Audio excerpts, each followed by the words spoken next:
నమస్కారం అండి అందరికీ. మన రామాలయాన్ని చాలా అద్భుతంగా అలంకరించారు. ఈరోజు మన రామాలయానికి వేల సంఖ్యలో జనాభా రావడంతో దేవాలయం సందడిగా మారింది. అలాగే ఇక్కడ ఎన్సీసీ మరియు పోలీసు వారు దేవాలయ కమిటీ సభ్యుల సహకారంతో ప్రజలకు కూడా ఎటువంటి ఇబ్బందులు కలగకుండా వారికి సూచనలు చేస్తున్నారు.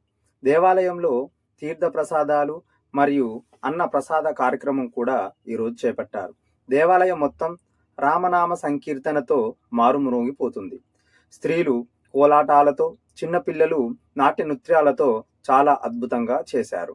సీతారాముల వారి కళ్యాణం చూడటం ఈరోజు మనం కోటి జన్మల పుణ్యం చేసుకున్నాం.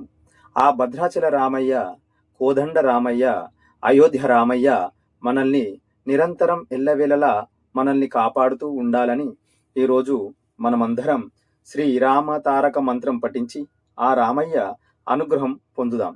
మోక్షాన్ని ప్రసాదించే శ్రీరామ తారక మంత్రం ఓం శ్రీరామ జయ రామ జయ జయ రామ. మరోసారి శ్రీరామ జయ రామ జయ జయ రామ.